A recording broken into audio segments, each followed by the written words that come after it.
बिस्मिल्लाहिर्रहमानिर्रहीम। इसमें मोहम्मद इरफान अफजल और आप देख रहे हैं यूनिवर्सल वीज़ा गाइडेंस। तो मैं लेकर आता हूँ आपके तमाम इमिग्रेशन मिसाइल का हल। जिन दोस्तों ने इस चैनल को सब्सक्राइब नहीं किया है उनसे रिक्वेस्ट है काइंडली चैनल को लाइक करें, सब्सक्राइब करें और शेयर करें ताकि हमारी कम्युनिटी में इजाफा हो और आप तक तमाम मालूमात बवक़्त पहुँच सकें। तो आज बहुत ही इंटरेस्टिंग टॉपिक है जिस पर हम डिस्कस करेंगे, वो है joining your UK family member in the Ireland. Mean कि आपको पता है कि Ireland is still part of the EU, सो वहाँ पे आप डिफरेंट लॉ अप्लीकेबल होंगे, लेकिन उन्होंने एक नई स्कीम का मुतारिफ़ करा है यूके नेशनल्स के लिए कि वो किस तरीके से अपने फैमिली मेम्बर को वहाँ पे बुला सकते हैं। ये स्कीम बिल्कुल रिसेंटली अनाउंस हुई है 23 दिसंबर 2020 को और इसका इजरा हो चुका है। इसमें आपको ये साबित करना पड़ेगा कि आप आयरलैंड में वहाँ पे गए हैं आफ्टर ब्रेक्जिट, मीन 31 दिसंबर के बाद आपने वहाँ रिहाइश अख्तियार की है या आपकी इंटेंशन है कि आप वहाँ पे रहेंगे।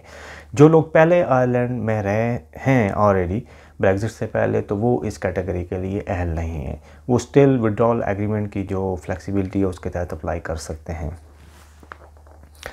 इसके लिए आपको जो ब्रिटिश नेशनल है उसको साबित करना पड़ेगा कि उसकी इंटेंशन है कि वो आयरलैंड में राइश पजीर इख्तियार करेगा मिनिमम 3 मंथ्स के लिए। मिनिमम 3 मंथ्स आपकी रेजिडेंसी रिक्वायर्ड है इसके लिए। इसको कहते हैं प्री क्लियरेंस स्कीम। सो प्री क्लियरेंस स्कीम के लिए आप अपने फैमिली मेम्बर्स को बुला सकते हैं। तो पहले हम बात करते हैं जी कि हु कैन अप्लाई, मीन कौन लोग हैं जो अप्लाई कर सकते हैं। मीन ब्रिटिश नेशनल के जो रिलेटिव हैं वो कौन कौन लोग हैं। इसमें आपके आते हैं spouse, civil partner, de facto partner आते हैं, dependent child of sponsor, spouse, civil partner और dependent parent of sponsor, spouse, civil partner आते हैं। मीन जो आपके क्लोज फैमिली मेम्बर है वो लोग अहल हैं इसमें अप्लाई करने के लिए। सेकंड हम बात करते हैं कि वो can be the sponsor. Sponsor कौन हो सकता है। वो मस्ट है कि वो यूके नेशनल होना चाहिए, मीन ब्रिटिश पासपोर्ट होल्डर होना चाहिए और उसकी इंटेंशन हो कि वो आयरलैंड में रिहाइश अख्तियार करेगा। और उसके अलावा अगर वो वहाँ पे ऑलरेडी मीन रह रहा है तो फिर उसके लिए ज़रूरी है कि वो कोई भी किस्म के हुकूमती जो बेनिफिट होते हैं, जो स्टेट बेनिफिट होते हैं, वो नहीं ले रहा हो। इन केस ऑफ स्पाउस और सिविल पार्टनर क्या होगा कि अगर उसने एप्लीकेशन फ़ाइल करनी है अपने किसी स्पाउस के लिए तो पिछले 7 ईयर्स जो होंगे उनमें देखा जाएगा कि उसने ऑलरेडी अपने किसी और स्पाउस को तो नहीं बुलाया हुआ। मीन कि कोई डाइवोर्स हो जाती है या कोई सेपरेशन हो जाती है तो उसके बाद लोग जो दूसरी शादी करते हैं, लेकिन इसमें 7 ईयर का गैप रिक्वायर्ड है और उसने 2 साल तक बेनिफिट तो नहीं लिए। अगर वो मीन बेनिफिट ले रहा है तो उसकी एप्लीकेशन आप वो फ़ाइल नहीं कर सकते। और जो मिनिमम क्राइटेरिया है वो 20,000 वो सालाना कमाता हो आयरलैंड में। तो ये स्पॉन्सर की क्राइटेरिया है। इसमें 2 कैटेगरीज आती हैं, एक आते हैं नॉन वीज़ा नेशनल आते हैं और एक वीज़ा नेशनल आते हैं जो कि एप्लीकेंट होंगे। जो नॉन वीज़ा नेशनल होते हैं उनको प्री क्लियरेंस रिक्वायर्ड होगा, जबकि वीज़ा रिक्वायर्ड नेशनल के लिए लॉन्ग स्टे डी वीज़ा की कैटेगरी के लिए आपने अप्लाई करना होगा। एप्लीकेशन प्रोसेस ऑनलाइन है, बहुत ही सिंपल है।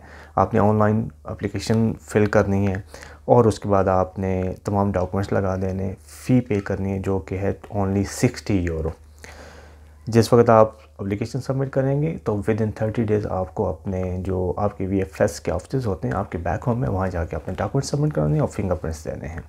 मेडिकल इंश्योरेंस मस्ट है इस वीज़े के लिए और वो ऑथराइज़ होनी चाहिए हेल्थ इंश्योरेंस अथॉरिटी से। आयरलैंड की जो हेल्थ इंश्योरेंस अथॉरिटी उससे ऑथराइज़ होनी चाहिए। जो डॉक्यूमेंट्स आप लगाएंगे वो है बैंक स्टेटमेंट, ऑब्वियसली 6 मंथ की police clearance certificate, proof of relationship document, proof of accommodation लगाएंगे। इसका जो प्रोसेस है वो 6 मंथ का है। अप्रूवल के बाद आपको 6 मंथ का वीज़ा लगेगा जिसके लिए आप एंट्री करेंगे और यहाँ आके फिर आपने इसको एक्सटेंड कराना है। पहले आपको 1 साल का वीज़ा मिलेगा, फिर 1 साल के बाद फिर आपने अप्लाई करना है इसकी एक्सटेंशन के लिए, 2 साल का होगा।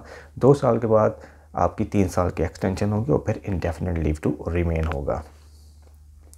इसके लिए एक बात मैं बताता जाऊँ, अगर आप ऑलरेडी विज़िट वीज़े पे हैं तो फिर आप इस कैटेगरी के लिए एल नहीं है आयरलैंड में, आपको बैक होम से जाके अप्लाई करना पड़ेगा। लेकिन अगर आप वहाँ पे स्टूडेंट हैं और अगर आपने वहाँ पे किसी से ब्रिटिश नेशनल से शादी कर लिया तो फिर आप चेंज ऑफ स्टेटस की एप्लीकेशन फाइल करके ये वीज़ा हासिल कर सकते हैं।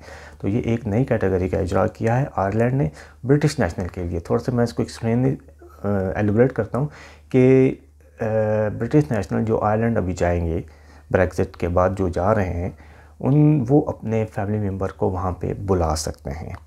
मीन कि अब वो एलिजिबल हैं, अपने फैमिली मेम्बर को वहाँ पे बुला सकते हैं। इसके लिए सिर्फ उनको प्रूफ करना है, रिलेशनशिप प्रूफ करना है और इंटेंशन शो करनी है कि वो वहाँ रह रहे हैं और कोई स्टेट बेनिफिट नहीं ले रहे हैं।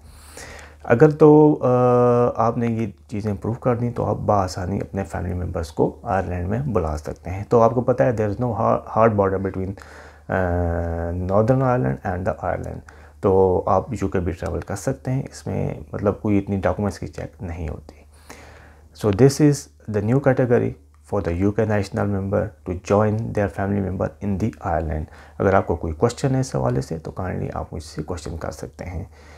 आई होप कि आपको ये वीडियो पसंद आई होगी। अपना और अपने इर्द गिर्द लोगों का बहुत ख्याल रखें और मेरे चैनल का भी। Thank you.